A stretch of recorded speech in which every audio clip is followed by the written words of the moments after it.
संत समाज, श्रद्धा मूर्ति देवियों एवं धर्म प्रेमी बंधुओं,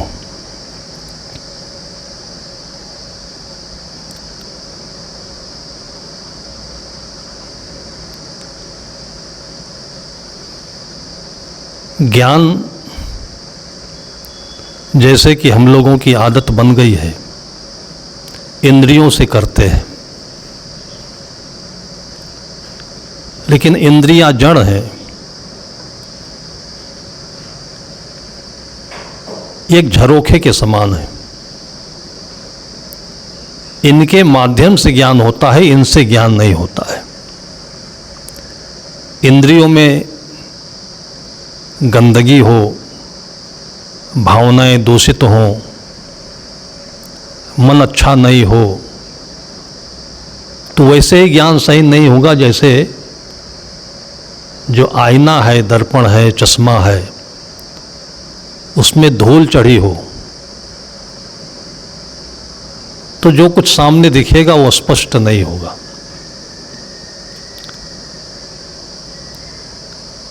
जो हमारे जीवन में गलतियां होती हैं, ये इसी भ्रम की वजह से होती है कि हम जो देखते हैं वो सही है, और उससे पहले ये भ्रम है कि मैं सही हूं। जो सही शब्द है, सच शब्द है, वो बोलने में नहीं है। बोलते ही सही धीरे धीरे धीरे धीरे गलत में बदलने लगता है। सदगुरु कबीर साहब ने बड़ी सूक्ष्म बात कही है, जहां बोल तहां अक्षर आया। हमें सदगुरु कबीर साहब के साहित्य की गहराई में पहुंचने पर इतना आश्चर्य लगता है कि एक अनपढ़ व्यक्ति, जिसके लिए कहीं कोई साधन नहीं, कोई सुविधा नहीं, ऐसा कहा जाता है, मस कागज छुओ नहीं, कलम गही नहीं हाथ, जिसने अपने हाथ से कभी कलम नहीं पकड़ी, स्याही नहीं देखा, कागज नहीं छुआ, जो आज के पैटर्न में एक अंधी दौड़ बन गया है। पढ़ने जाते हो कि नहीं, स्कूल पढ़ते हो कि नहीं, कितना पढ़ लिया, इतनी डिग्री ले लिया। 2-4 दिन पहले मैंने टीएन सेशन की बात बताई थी। एक आईएएस, वरिष्ठ आईएएस, चुनाव आयुक्त, इतनी बड़ी पोस्ट पर होने के बाद कैसा लाचार महसूस किया अपने को कि इतना जान लेने, पढ़ लेने के बाद में भी क्या जान पाया कि वो गरीब चरवाहा, निरक्षर, टीएन सेशन कहीं अपनी पत्नी के साथ जा रहे थे। रास्ते में एक बबूल का पेड़ मिला, उसमें बया पक्षी 2-4 घोंसले बनाया था, झोंझ। पत्नी को बड़ा अच्छा लगा। उन्होंने रोक करके चरवाहे से कहा कि बेटा, मैं 10 रुपए दूंगी, हमको तोड़ के दे दो। उसने कहा नहीं दूंगा, मैं नहीं तोड़ूंगा। उसने मन में सोचा, क्योंकि पैसे का प्रभाव था मन पर, अपने मन में जो होता है वही दूसरों में दिखता है, तो उसने कहा 20 रुपए दूंगी। उसने कहा कि कितनी भी कीमत दे दो, मैं तोड़ूंगा नहीं उसे। उसमें बया पक्षी रहता है, वो कहीं गया होगा, बच्चों के लिए अपने चारा ले आएगा, हम तोड़ दें और शाम को आए तो क्या मिलेगा उसे। ये दर्द, ये भाव, ये बोध, ये आत्मा, ये स्कूल की पढ़ाई से नहीं मिल सकता है। स्कूल की पढ़ाई तो केवल एक सड़क पर, रेलवे की ट्रैक पर गाड़ी चलाने के लिए है। कहीं पर बैठ जाओ और एक दूसरे से भाषा में बोल लो, कुछ ये कर लो, कुछ मशीन चला लो, लेकिन इसी को जिंदगी नहीं समझे हम। जिंदगी एक अलग चीज है, और जब तक उस जिंदगी को नहीं समझेंगे तब तक सही ज्ञान नहीं होगा। और इसलिए उस दिन टीएन सेशन सहित पत्नी को जो भीतर से झटका लगा कि ये चीज हम कभी जिंदगी में एहसास नहीं कर पाए जो इसके भीतर में है। एक ज्ञानी और अज्ञानी में कितना अंतर है। रात दिन गला फाड़ फाड़ करके निरक्षर लोगों को कोस रहे हैं, गरीब बता रहे हैं, बेवकूफ़ कह रहे हैं, मूर्ख कह रहे हैं, और हमारे पास सारी चीज़ें होते हुए भी वो बोध नहीं है। इसको ज्ञान कहते हैं। इस वहम में, इस भ्रम में न जिए और नहीं तो सब कुछ तो मिल सकता है, पद मिल जाएगा, पैसा मिल जाएगा, जिंदगी नहीं मिलेगी। और इसलिए जितना ये पद पैसा बढ़ता जा रहा है, और आप देखिए कि डॉक्टर पति पत्नी, आईएएस पति पत्नी, राजनेता पति पत्नी, बड़े बड़े पैसे वाले पति पत्नी, कहीं जिंदगी नहीं दिखती है, कहीं एक दूसरे को पाया हुआ नहीं लगता है, संतुष्टि नहीं है, प्यार नहीं है, प्रेम नहीं है, लगाव नहीं है, कोई किसी के साथ भी नहीं है, भटक रहे हैं। सतगुरु कबीर साहब कहते हैं, भटक मुआ जस बन के रोज, जैसे जंगल का नील गाय है, दौड़ते हुए उसको देखिए तो उसमें तो मजबूरी है कि चारों तरफ शिकारी उसके पीछे पड़े हैं, इसलिए वो बेचैन है, दौड़ रहा है। लेकिन ये इंसान सब कुछ के बीच में रह करके भी जो चाहता था वो पाया, फिर भी वो नीलगाय की तरह से भटक रहा है, दौड़ रहा है। तो जिसे ज्ञान कहते हैं, वो ज्ञान धीरे से होता है, रुकने से होता है, बोलने से नहीं होता है। बल्कि बोलने से तो धीरे धीरे ज्ञान अज्ञान में बदलता है। सद्गुरु कहते हैं, जहाँ बोल तहाँ अक्षर आया, जहाँ अक्षर तहाँ मन ही दृढ़ाया। जैसे बोलेंगे वैसे कोई न कोई एक का खा गा घा अक्षर आ जाएगा। वैसे अक्षर शब्द तो बहुत गहरा है, जिसका कभी नाश नहीं होता उसको अक्षर कहते हैं। लेकिन हम लोगों ने काखा गाघा को अक्षर मान लिया, और जो कागज में अक्षरों के योग से कुछ लिखे होते हैं उसको शब्द मान लिया। सतगुरु कबीर साहब ने शब्द कहा है जो भीतर से लागता है। शब्द निरंतर से मन लागा, मलिन वासना त्यागी। शब्द उसे कहते हैं जो भीतर से आता है, अक्षर उसे कहते हैं जो भीतर होता है, जिसका कभी नाश नहीं होता है। उससे मिलिए, उसको पढ़िए, और इसके लिए आपको थोड़ी देर के लिए अपने भीतर रुकना होगा, मन विहीन होना पड़ेगा, जिसको मौन कहते हैं। मन से रहित होने को मौन कहते हैं। मन घोड़ा है, इस कर बैठ करके चल रहे हैं, एक दूसरे को पछाड़ रहे हैं, कूद रहे हैं, जब तक शरीर साथ देता है, तन मन बुद्धि साथ देती है।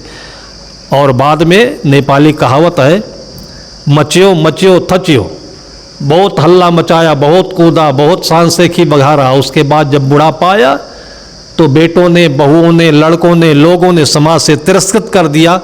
तो वृद्धाश्रम में कोई साथ नहीं, मक्खियां भी ऊपर नहीं बैठना चाहती है। तो जो ज्ञान होता है, इसके लिए थोड़ा रुकना पड़ता है। सद्गुरु कहते हैं कि जैसे आप बोलोगे इसी में अज्ञान बढ़ता चला जाएगा, और बोल अबोल एक हो जाई। जब हम ऐसा बोलें, लोगों के मन में ये होगा कि जब बोलेंगे नहीं तो काम कैसे चलेगा। बोलना उसे कहते हैं जिससे वो हमारे शब्द भाव बन करके उसके दिल को छू लें, और उसको वो शब्द कहते हैं कि जिसमें हजारों की लाखों की ताकत होती है। एक शब्द गुरुदेव का ताका अनंत विचार। महात्मा बुद्ध कहीं जंगल में प्रवास पर थे, सुबह भ्रमण पर निकल रहे थे। उसी जंगल में अंगुलीमाल, जो खूंखार डकैत था पेशे से, तो शासन से, पुलिसों से बचने के लिए जंगल में छिपा हुआ था। दोनों का आमना सामना हो गया। बुद्ध को देख करके कि हमको पकड़ने आ रहा होगा शायद, और अंगुलीमाल ने अपनी झट से तलवार निकाल ली, और जैसे कि जो डरता है वही दूसरों को डराता है, लेकिन जो डरता नहीं है वो दूसरों को डर रहित बनाता है। वो डराता नहीं, उसको निर्भय करता है,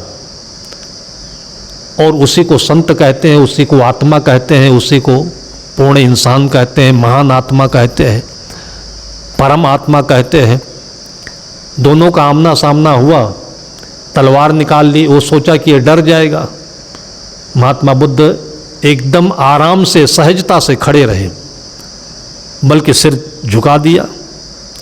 जब वो खड़े रहे, डरे नहीं, सिर झुका दिया, अकड़े नहीं, तब उसके अंदर में प्रतिक्रिया आई। बुद्ध कुछ बोले तो नहीं, कुछ बोले नहीं, लेकिन ये शब्द जो उनके अंदर से निःसृत हुए, वो कौन शब्द से? आत्मा के शब्द थे, जो भाव बन करके।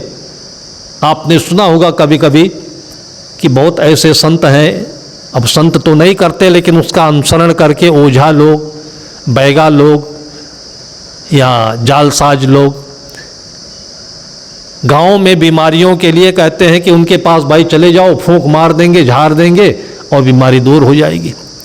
ये प्रचलन संभवतः इसलिए आया होगा कि लोगों की 90% बीमारियां मन से बनती हैं, संसार के जंजाल से, ऊब करके, झगड़े से, अभाव में, कमजोरी से। तो वो फूंक देता है, उसके मन से जो भ्रम है उतर जाता है। हालांकि 10% में उसकी आवश्यकता भी होती है, जहाँ बीमारी शरीर में होती है उसके लिए वो बेकार है। लेकिन महात्मा बुद्ध ने वो फूंका भी नहीं, वो तो केवल ठहर गए, रुक गए। लेकिन उनसे जो आभा निकली उनके शरीर से, उनके मुखमंडल से, उनकी आत्मा से, वो अंगुलमाल के अंदर में समा गई। और तब अंगुलमाल ने कहा कि आप कौन हैं? तो बुद्ध ने पूछा कि तुम कौन हो? तो उसने अपनी पूरी बात बताई। तो महात्मा बुद्ध ने कहा कि तुम जो काम करते हो मार मार करके लोगों को, तो ये कोई बहुत बड़ा काम है क्या? कहा मुझे तो ऐसा ही लगता है। लोगों को सताना, मारना, लूटना, रिश्वत लेना, सबसे बड़े हो जाना, अंगुलमाल तो एक कहानी है। लेकिन आज कलेक्ट्रेट में चले जाइए और थानों पर चले जाइए तो कोई एक बुद्ध मिलेगा नहीं, तो सारे के सारे अंगुलमाल ही मिलेंगे आपको।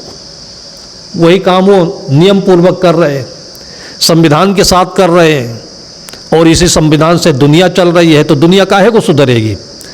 दुनिया तो बुद्ध से सुधर सकती है, कोई कबीर से सुधर सकती है, जिन्होंने अपनी जिंदगी को रोका, आईना बनाया और लोगों को उसकी तस्वीर दिखाई। तब लोगों को शर्म आई, तब लोगों को लगा कि ये गलत है। बुद्ध वहाँ पर एक तस्वीर बनकर खड़े हो गए। उनके अंदर की जो चमक थी उतनी रिफ्लेक्ट करी कि उस अंगुलमाल को अपनी तस्वीर दिखने लगी। बुद्ध ने कहा कि ये बहुत बड़ा काम है। बुद्ध ने कहा कि ठीक है, तुम बहुत लोगों को मार करके और वीर बनते हो, ऐसा करो कि इस तलवार से इस डगाली में एक डाल को काट दो। तो अंगुलमाल ने उसको काट दिया, डाल कट गए, डगाली कट के नीचे आ गई। तो बुद्ध ने कहा कि इस डगाली को फिर से जोड़ दो। तब वो रुका, तब भीतर से एकदम से चौंका, कहा ऐसा तो किसी ने कभी तक कहा नहीं। बुद्ध ने कहा कि इसको जोड़ दो, तो कहा जोड़ा तो नहीं जा सकता है। तब बुद्ध ने कहा कि काटा जो जा सकता है उसको तो कोई भी कर सकता है, हर कोई कर सकता है, वो कर ही रहा है। लेकिन उसके बाद वाला जो काम है उसको भी तुमने कभी सोचा है? जितनों को काटा है, जितनों को बेघरबार किया है, जितनों को लूटा है, उनको कुछ दे भी पाया तुम? अब ये चीज कभी उसके मन में आई नहीं। और आज वो चीज जो उसको दिखी है, ये बुद्ध के उस उपदेश से नहीं दिखी। बुद्ध ने अपनी जिंदगी को जो चमकाया था अपनी तपस्या से, अपनी करुणा से, अपनी आत्मा के उस आभा से, उसमें जब उस अंगुलमाल ने अपनी तस्वीर देखी तो उसको इतनी घृणा पैदा हुई अपने से, फिर वहीं नतमस्तक हो गया, गिर गया।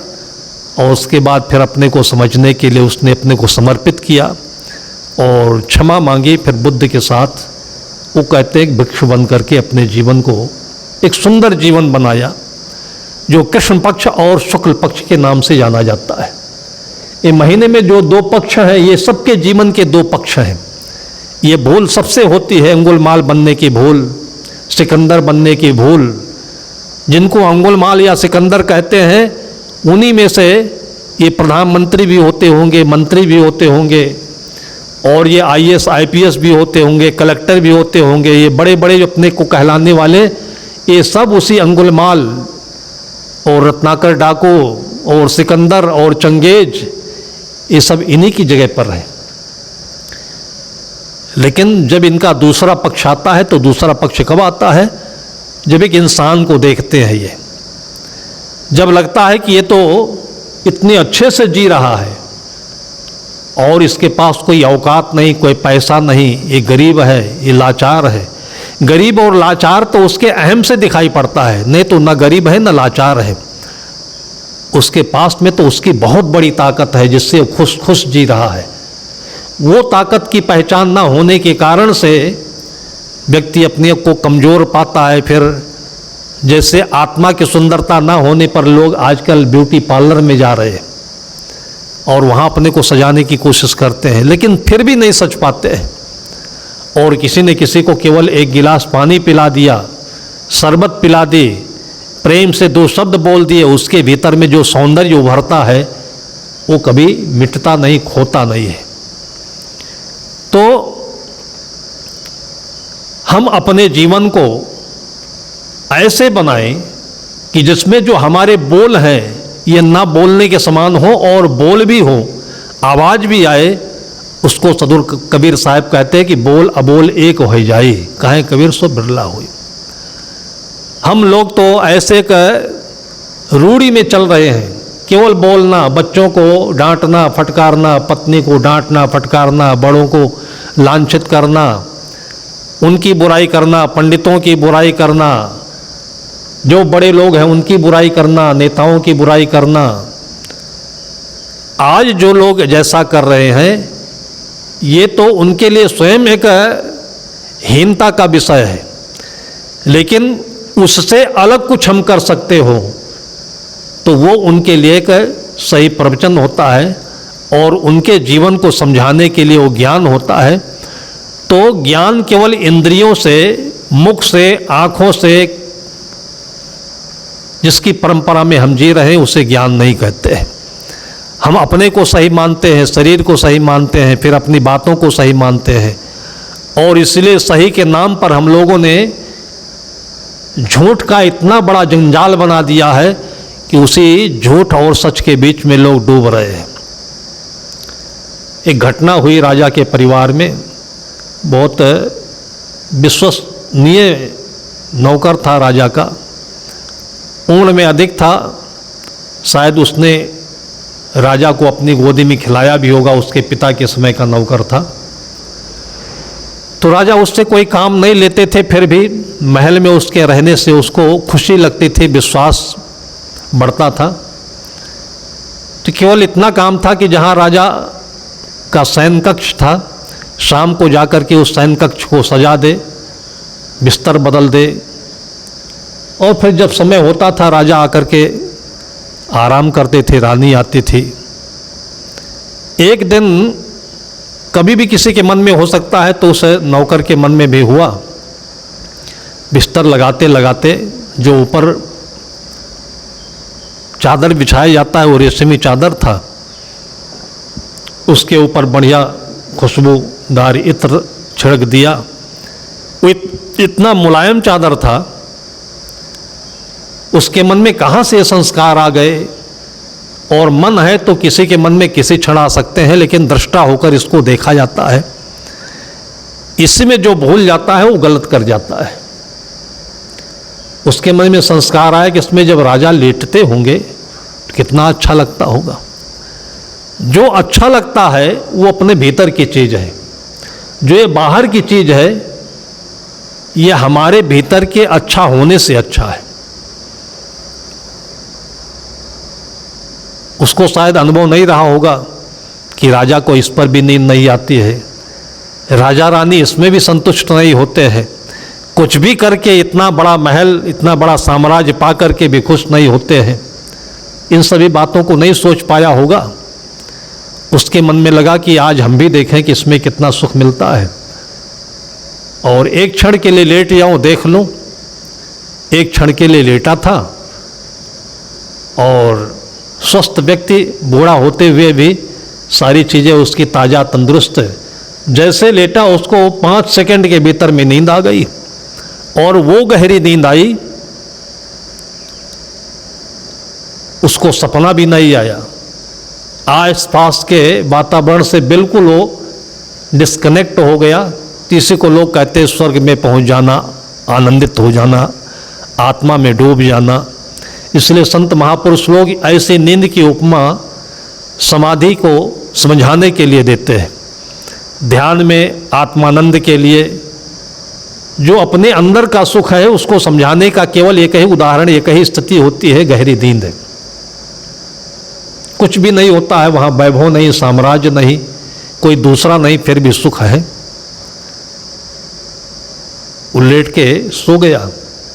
पहले रानी आती थी, राजा पीछे से आते थे, अपने राज्य का दफ्तरी काम सब पूरा करके। रानी आई तो जो बुढ़ा था वो चादर ओढ़ करके सोया हुआ था, तो रानी चकित हो गई कि आज राजा को क्या हो गया, पहले आ गई। उसको कहीं दूर दूर तक ये संदेह नहीं था कि यहाँ पर ये नौकर लेटा हुआ है। रानी भी पास में लेट गई। नौकर तो गहरी नींद में था, उसको कुछ पता नहीं। रानी भी चादर ओढ़ के लेट गई, बहुत देर तक सोचती रही, फिर उसको नींद आ गई। फिर जब राजा आए तो देखा कि इसमें जगह खाली नहीं। रानी को नौकर के साथ देख करके जो हुआ वो सबके मन में अपनी कल्पना से इसको समझा जा सकता है कि क्या होगा। और यह कहानी शायद इसलिए बनाई गई है कि सबके जीवन के मन के विभिन्न पार्श्व को, पहलुओं को देख करके एक पहलू को सामने रखा गया कि कभी ऐसा आपके मन में भी हो सकता है, लेकिन इससे सत्य इससे कितना दूर होता है इसको आप समझें। सत्य वो नहीं है जो आप बोल देते हो, सत्य वो नहीं जो सुन लेते हो, सत्य वो नहीं जो आंखों से देख लेते हो। सत्य इनसे कहीं और होता है, और उसके लिए थोड़ा मन से पीछे हटना पड़ता है, आत्मा में रुकना पड़ता है। और उसकी आवाज़ जो होती है ये कल्याणकारी होती है। उसको सत्यम, शिवम और सुंदरम कहा गया है। उस समय मुखमंडल प्रसन्न होता है, शरीर स्वस्थ होता है, इसलिए इसमें 3 शब्दों का प्रयोग किया गया है। सत्यम, सत्य के साथ वो सत्य जो शिवम भी होता है और सुंदरम भी होता है। लेकिन आजकल प्रवचन करने वाले बहुत दम्भपूर्वक बोल देते हैं कि हम तो सत्य बोलते हैं, जैसी कहे साँचे, जैसा को तैसा कहे वो तो झूठा ना ही। और ऐसे उल्टी सीधी बात बोल बोल करके अपने को सच होने का दम्भ करते हैं। वो सत्य नहीं है। सत्य उसे कहते हैं जिसके साथ शिव भी हो और जिसके साथ सौंदर्य भी हो। राजा ने देखा, उनके मन में जो व्यग्रता हुई, जो रिएक्शन हुआ, वो उनको बिल्कुल विचलित कर दिया। उसके बाद तुरंत आ गए अपने रूम में और प्रधानमंत्री को कॉल किया, और प्रधानमंत्री को तुरंत आदेश दिया कि राजा, रानी को और नौकर को तुरंत फांसी दे दिया जाए। प्रधानमंत्री उसे कहते हैं जो मन के सारे तंत्र को समझता हो, और मन के सारे तंत्र को समझ करके उसको आत्मा से जोड़ता हो, और तब फिर उसको एक नई दृष्टि देता हो, जिससे वो देखता है, समझता है, तो वो सत्य होता है। उसको मंत्री कहते हैं। तो प्रधानमंत्री ने ऐसे टेक्निक से काम लिया कि सरकार आप जो कह रहे बिल्कुल सही बात है, लेकिन ऐसा नहीं भी हो सकता है। राजा ने कहा कि तुम भी आंखों से देख लो। ले जा करके दिखाया, प्रधानमंत्री ने भी देखा, लेकिन दोनों के मन की स्थिति अलग अलग थी। इसलिए संत लोग कहते हैं कि दुनिया की आसक्ति से, जिसको अफेयर कहते हैं, जो मन पर एक नशा के रूप में चढ़ा होता है, इससे ऊपर उठिए, तब आपको सत्य दिखाई पड़ेगा। राग में नहीं, द्वेष में नहीं। राग और द्वेष में कभी भी इन आँखों से सत्य नहीं दिखाई पड़ सकता है। पक्ष में नहीं और विपक्ष में भी नहीं, बीच में रहिए। इसलिए माथे पर जो सिंदूर का तिलक लगाया जाता है, चंदन का तिलक लगाया जाता है, वो बीच में होता है कि ना दाहिने आँख से देखिए ना बाएं से, बीच वाली आँख से देखिए आप। मतलब न्यूट्रल होकर के, तटस्थ होकर के, पक्ष विपक्ष में नहीं, ना अपने पक्ष में ना दूसरे की दुश्मनी में। इन दोनों के बीच में या तो राग होता है या द्वेष होता है, या प्रेम होता है या क्रोध होता है। गीता ने स्थित प्रज्ञ के दर्शन में अपनी ज्ञान में, अपनी प्रज्ञा में स्थिर व्यक्ति की परिभाषा के लिए कहते हैं, दुखेषु अनद्विग्नमनः सुखेषु विगत स्पृहः वीतराग भय क्रोधा स्थिर धीर मुनिरुच्यते।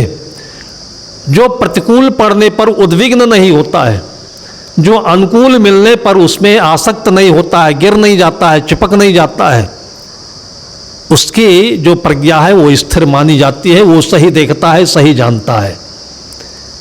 और इसको आप अपने ध्यान में रखेंगे तो अपने आप ये हो जाएगा। ऐसा नहीं है कि इसको कोई 10-20 टन बोझा उठाने जैसा बोझा उठाना की मेहनत पड़े आपको। आप इसको देखिए, एक मन का कोण है ये। जैसे ही इस कोण पर आपका मन आएगा, आप एकदम से सरल हो जाएंगे, शक्तिशाली हो जाएंगे, धैर्यवान हो जाएंगे, गुणवान हो जाएंगे और प्रेम से और सहानुभूति से, प्यार से भर जाएंगे। सारी ताकत आ जाएगी आपके अंदर। लेकिन आप पक्ष में होते हैं, विपक्ष में होते हैं, तो इसलिए गुस्से में आ जाते हैं, इसलिए आप कभी कभी एकदम से प्रेम में, मोह में डूब जाते हैं। तो चूंकि प्रधानमंत्री जो था वो बीच में था, उसने देखा तो कि नौकर और रानी दोनों साथ में लेटी हुई है, लेकिन अपने भीतर से सोचा कि इसका कुछ और भी अर्थ हो सकता है, इसको परमार्थ कहते हैं। सत्संग में प्रायः 2 शब्दों का प्रयोग किया जाता है, एक को स्वार्थ कहते हैं, दूसरे को परमार्थ कहते हैं। स्वार्थ का मतलब होता है स्वधन अर्थ, अपने अनुसार जो अर्थ निकालते हैं आप किसी वस्तु का, विषय का, उसको स्वार्थ कहते हैं। भाई का, बेटे का, पौधे का, पेड़ का, रुपए का, पद का, अपने अनुसार जो निकालते हैं। लेकिन उसी के साथ परमार्थ भी होता है कि उस पद का, उस विषय का, उस पेड़ का, उस चीज का, उसके अलावा भी उसके अनेक एंगलों पर, उसके अनेक कोणों पर उसका दूसरा अर्थ होगा। जैसे आपने नौकरी पाई तो आपका अर्थ है नौकरी से पैसा कमाना, तो उसके बाद आगे बढ़ते हैं तो घूस लेते हैं, आगे बढ़ते हैं तो लोगों को हैरान करते हैं, तब तो पैसा मिलेगा।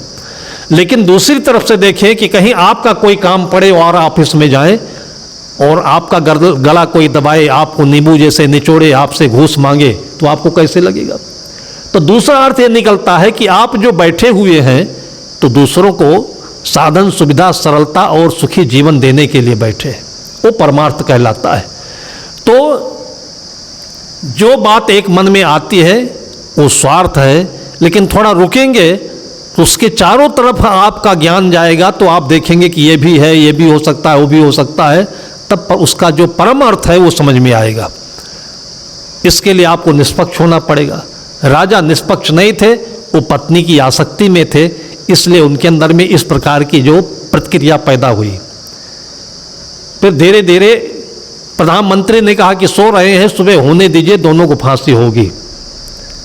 प्रधानमंत्री राजा की आज्ञा को भी मान लिया और उनको समय में रोक दिया।